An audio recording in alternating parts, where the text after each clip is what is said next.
धन्यवाद जी। धन्यवाद अध्यक्ष महोदय जी। आज से 1 साल पहले हमारे माननीय गृह मंत्री श्री अमित शाह जी ने यशस्वी प्रधानमंत्री श्री नरेंद्र मोदी जी के नेतृत्व में पूरे देश के सामने संकल्प लिया था, घोषणा की थी कि मार्च 31, 2026 तक हम ये जो माओवाद है, ये जो लेफ्टिस्ट वामपंथी टेररिज्म है, इसकी जड़ें जो है देश से उखाड़ फेंकेंगे। और आज इस सभा के द्वारा, इसके माध्यम से मैं हमारे गृह मंत्री जी को, हमारी सरकार को बहुत बहुत शुभकामनाएं देती हूँ। ये संकल्प सिद्ध करने के लिए उनकी बहुत सराहना करती हूँ। अध्यक्ष महोदय, 1967 में ये छोटी सी चिंगारी माओवाद की उठी थी। उस वक्त अगर कांग्रेस सरकार चाहती तो इसको उसी वक्त दबा सकती थी, लेकिन उन्होंने क्या किया, उल्टा उन्होंने आदिवासी लोगों को जो है वो सौतेला ट्रीटमेंट दिया। उनके बीच में जो एक वैचारिक दूरियां थी उनको कभी भी उन्होंने खत्म नहीं किया। और जब ये माओवाद की समस्या हम उनके सामने आई तो जैसे मेरे भाई संबित पात्रा ने पूरे देश के सामने आज बताया कि सोनिया जी और राहुल गांधी जी की वामपंथी सरकार प्लस उनके वामपंथी सलाहकार प्लस उनके जो वामपंथी मित्र और ये वामपंथी टेररिस्ट और इनको जो भी जितने भी फंडिंग होती थी, जो भी इनके हथियार होते थे, गोला बारूद होते थे, वो उन लोगों से आते थे जिनके साथ ये कांग्रेस की सरकार उठती बैठती थी। तो हम लोग क्या अपेक्षा कर सकते हैं? क्या कोई समझौता इनके बीच और वामपंथी उग्रवादियों के बीच हो सकता था? नहीं हो सकता था। और उसका क्या परिणाम हुआ कि ये जो वामपंथी उग्रवादी हैं, ये बिल्कुल आउट ऑफ कंट्रोल हो गए। इन्होंने खून की नदियां बहा दी, इन्होंने 16,000 से ज्यादा अटैक किए, इन्होंने 2,000 से ज्यादा सुरक्षा कर्मियों को मार डाला, इन्होंने छोटे छोटे बच्चों की जो है वो जिंदगियां ले ली, वहां पे नरक बना दिया। इन्होंने तीन पीढ़ियां ये जो है नक्सलवाद की जो आग में है, जो इन्होंने झोंक दी। और जब इसके अंधेरे में पूरी तरह से जो ये क्षेत्र है जो डूब गए, जिन छोटे छोटे बच्चों के हाथ में लैपटॉप और कलम होनी चाहिए थी, उनके हाथों में इन्होंने बंदूकें दे दी।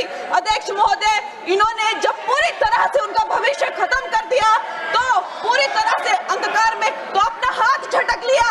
इनको रेड कॉरिडोर बोल के, नो गो जोन बोलकर जो है पूरे देश में बदनाम कर दिया।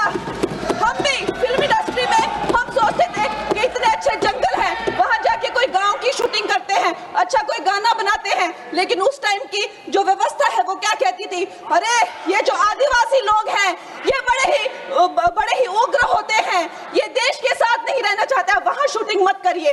खुद की असफलता छुपाने के लिए इन्होंने पूरे देश से जो है आदिवासी समाज को इन्होंने आइसोलेट कर दिया।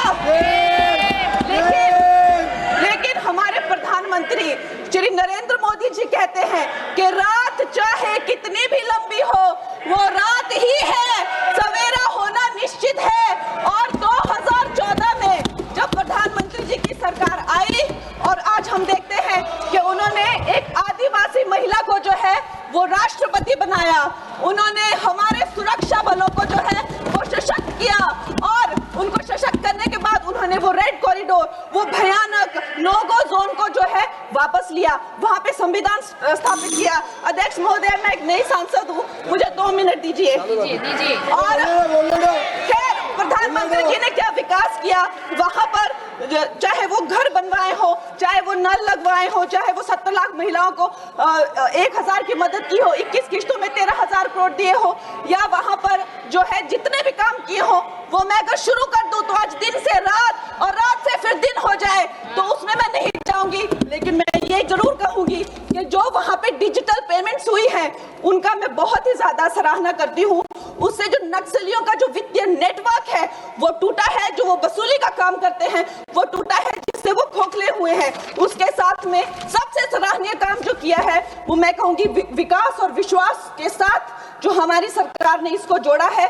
उसके उपरांत जो है उन्होंने जो समर्पण की नीति अपनाई है, 8,000 से ज्यादा युवा जो हैं वो समर्पण कर मुख्य धारा से जुड़े हैं, उनको 5 लाख की राशि और उनको रोजगार दिया जा रहा है। महोदय जी, मेरे पास कहने के लिए तो बहुत है, लेकिन मुझे बहुत ही कम समय मिल रहा है। सदन के पास समय नहीं है। इस तरह की नीति हमने दोगो में भी अपनाई है और वहाँ भी बोडो में, आसाम में में भी 10,000 से ज्यादा लोगों ने समर्पण किया है।